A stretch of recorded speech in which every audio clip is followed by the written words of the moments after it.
안녕하세요. 처음수 구하기를 한번 알아보려고 합니다. 처음수 구하기라는 것은 처음에 어떤 수가 있는데 어떻게 했다 라는 것에서 어떤 수를 구하기 위해서 계산하는 과정을 이야기하고요. 식 자체로는 네모가 있는 식에서 네모 구하는 것으로 연습을 하고, 여기에서는 문장제로 어떤 식으로 접근하면 좋을지 한번 살펴보도록 하겠습니다. 문제들은 처음에는 R 자체에서 문장으로 된 것에서 거꾸로 생각하게 하는 것을 어떻게 어떤 문제를 살펴보면 좋은가, 또는 어떤 문제가 나오는가, 이것들을 보고요. 이거는 한 가지가 아니라 두 가지가 같이 있을 때 식으로 표현해보고 구하는 것이고, 그 다음에 얘는 덧셈 뺄셈이 아니고 두 배와 절반에서, 원리셈 같은 경우는 요 앞에서 2배 절반 P8권에서 공부하게 되어 있습니다. 그래서 그 뒤에서 처음 수를 하면서 2배와 절반의 역관계, 역연산, 그 관계도 아이들이 이해할 수 있도록 같이 연계해서 공부할 수 있도록 하였고요. 그다음에 마지막으로는 두 식이 필요한 처음 수 구하기 한번 보도록 하겠습니다. 먼저 첫 번째를 보면,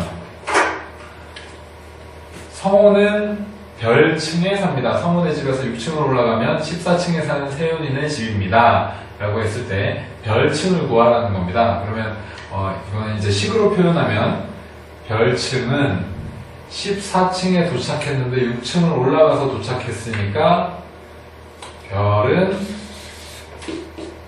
14 빼기 6을 해서 처음에 8층에 있었다. 이렇게 하게 되겠죠.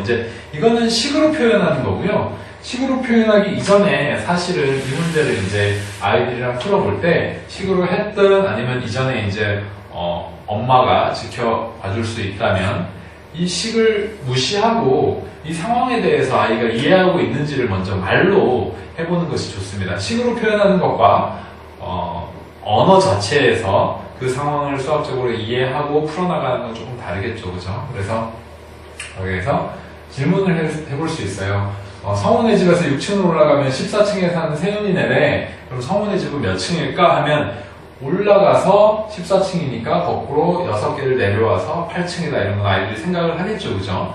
그러면 그 관계를 식으로 한번 나타내봐 해서 별은 14에서 6을 빼서 그 결과가 나온다라는 걸 아이가 알고 연습해 보도록 하는 것이고요. 이건 반대로 9층을 내려가면 6층에 사는 동순의 집입니다. 그러면 처음에 별은 몇일까는 9층을 내려갔으니까 올라가면 되니까 6 더하기 9를 해서 하는 덧셈과 뺄셈의 역관계입니다. 이걸 한번 살펴보고 나서, 이건 두 가지 이상이 같이 동시에 또는 순서에 따라서 이루어지는 상황을 얘기하는 문제입니다. 사탕을 별개 가지고 있었는데 동생에게 6개를 주고 형에게 8개를 받았더니 사탕이 13개가 되었습니다 하면, 여기서는 처음에 있던 사탕에서 6개를 주고 형에게 8개를 받았더니 13개가 되었다. 그럼 별은 어떻게 구할 것인가? 조금 전에는 그 상황을 그대로 이 식을 세우지 않고, 조금 전과의 차이는 이런 거죠. 별은 13 더하기 6 해서 19다. 이렇게 말 자체로 이해한 걸 그대로 식으로 표현하게 했다면, 지금은 이 상황 자체를 그대로 한번 식으로 나타내보자는 거예요. 내가 처음에 별개가 있었는데 6개를 주었어. 줄어들었고 8개를 받았어. 늘어나서 마지막에 13개가 되었다. 그랬을 때 별을 한번 구해보자, 이런 거죠. 네모가 있는 연산인 거죠. 네모 빼기 6 더하기 8은 13이 되었다, 이런 연산인 거죠. 식 자체로 연습을 했을 때 문장이 된 것을, 문장으로 나온 것을 식으로 표현하고 그걸 해결해보는 문제입니다. 과정은 13에서 6을 더하고 8을 빼야 된다, 식을 세워놓고 이 상황을 이해를 해서 이 식에서 왜 이게 이쪽에서 더하기가 되고 빼기가 되는지 문장의 이해와 식을 같이 살펴볼 수 있도록, 생각할 수 있도록 하는 문제가 되겠고요. 앞에 걸 잘한다면 식으로도 한번 적어보게 하는 것도 중요하죠, 그죠? 서술형 문제를 하게 되면 이런 식을 세우게 하는 거죠. 그래서 문장제 문제를 할 때 이렇게 식을 세울 수도 있고, 물론 이걸 다 이해하고 있는 학생, 또는 더 쉽게 이렇게 식을 세울 수도 있겠죠. 별은 13 주었으니까 거꾸로 생각하면 6개를 받아야겠고 받은 건 빼야겠고 식을 이렇게 세울 수도 있죠. 이렇게 세울 수도 있지만 가장 보편적으로는 있는 상황 그대로를 식으로 세우는 거죠. 식으로 세우고 이 상황은 이제 풀이 과정에서 계산하는 과정이 되겠죠. 근데 이게 더 이해하기 쉽기 때문에 바로 앞에서는 그렇게 했고 여기에서는 있는 상황을 그대로 식으로 세운 후에 한 번 더 풀이 과정으로 계산하도록 한 문제가 되겠습니다. 다음을 보시면 이건 이제 어려울 수 있어요. 어려울 수 있는데 얘가 어렵지 않으려면 말로 또는 2배와 절반이 어떤 관계인지를 충분히 앞에서 해줘야 됩니다. 이 책에서는 원리셈이라는 책에서는 앞에서 이제 일부러 한 주차 자체를 5일 동안 그걸 하게 해놨고요. 그 다음에 그게 이제 주고받기라든가 이렇게 가게 했고 여기에서는 이제 다시 한번 활용이 되는 거죠. 보시면 첫째 날 과자의 절반을 먹고 첫째 날 절반을 먹고 둘째 날 다시 절반을 먹고 셋째 날 다시 남은 것에 절반을 먹었더니 결과가 2개가 남았다. 자, 그러면 하나씩 생각하게 하는 거예요. 이제 절반을 먹어서 2개가 남았으면 그 전날에 몇 개가 있었을까? 이거를 이제 아이가 알아야 되는 거죠. 그래서 2개가 남았으면 절반을 먹었으니 4개가 있었을 것이다. 요 역연산. 그러니까 절반의 반대로 생각하는 것은 2배가 된다. 절반을 먹고 4개가 남았으니까 8개가 있었다. 계산 자체는 어렵지 않죠. 그죠? 계산 자체가 어렵지 않다면 이 정도 수준의 문제도 2배 절반의 개념은 2배는 어차피 곱하기라기보다는 같은 수의 덧셈으로 아이들이 처음에 이해를 하기 때문에 그렇게 어려워하진 않아요. 그래서 2배 절반 되는 계산 과정을 연습을 했다면 그게 응용되는 상황, 거꾸로 생각할 수 있는 상황들 이런 것들도 다뤄볼 수 있다는 거죠. 그래서 얘를 할 때는 아이들이 어려워한다고 하면 딱 하나만 그러니까 역연산이라는 건 거꾸로 생각하는 걸 어려워한다고 하면 순방향을 한번 보여주는 거예요. 이렇게 8개가 있었어. 근데 절반을 먹었어. 그럼 몇 개가 남을까? 이렇게 하면 4개가 남겠죠. 다시 남은 거에서 절반을 먹었어. 몇 개가 남을까? 2개가 남는다. 요 방향으로 생각을 다시 한번 해보게 하고 다시 그럼 거꾸로 한번 살펴보자. 2개가 남았으면 앞에 몇 개가 있었는지를 어떻게 하게 할까? 이렇게 하는 방법 하나. 또 한 가지는 그림으로도 한번 표현해 볼 수 있어요.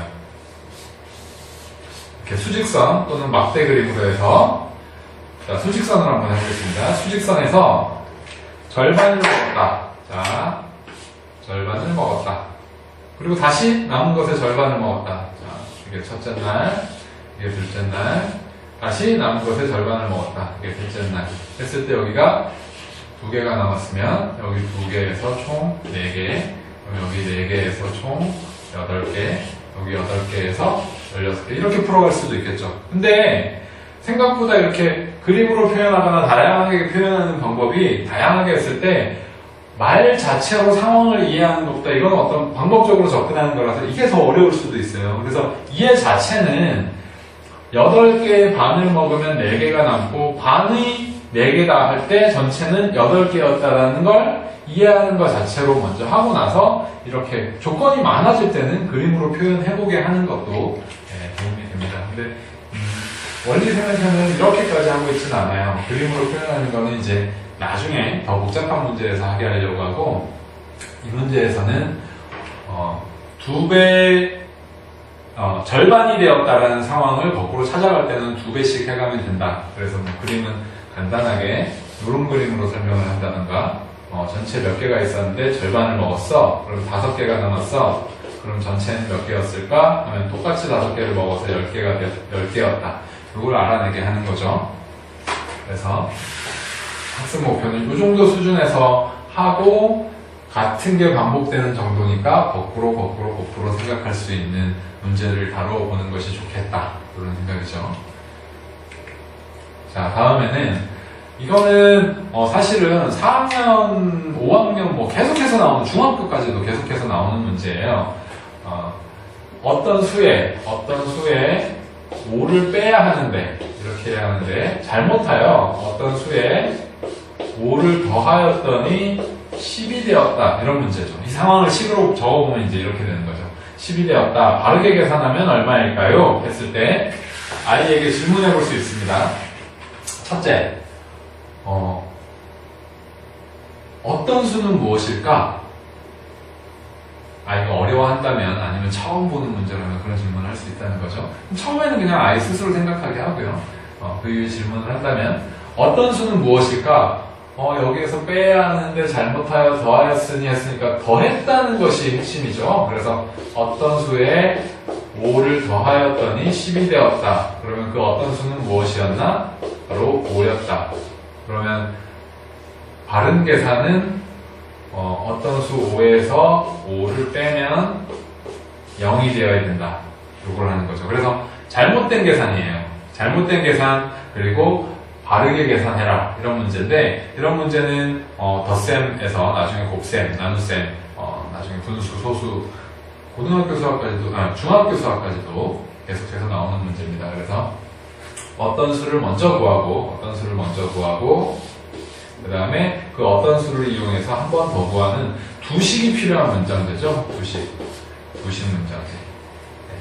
그래서 어떤 수를 알아내고 그걸 구하는 과정에서 앞에 보여드린 것처럼 처음에는 엘리베이터에서 몇 층을 올라갔다, 계단에서 몇 개로 올라갔다니 얼마였다. 이게 이해하기가 제일 쉬워요. 거꾸로 생각하게 하는데 아이들이. 그러면 그것을 식으로 바꾸어서 생각하게 하고 그 다음에는 여러 가지가 같이 이루어질 수 있는 상황. 누구에게는 누구를 받고 누구에게는 주고 이거를 한 식으로 표현해보고 다시 이제 구해보게 하는 것. 그 다음에 2배와 절반 것들을 거꾸로 생각해보게 하는 것. 마지막으로 계속해서 나오게 되는 유형. 잘못된 계산에 바른 답을 찾는 이런 문제들이 7세 또는 지금 7세라고 하는 것은 초등학교 1학년의 기본적인 연산이 어느 정도 되어 있는 아이들을 얘기합니다. 1학년 1학기 정도는 최소한 되어 있는 아이들을 얘기하고요.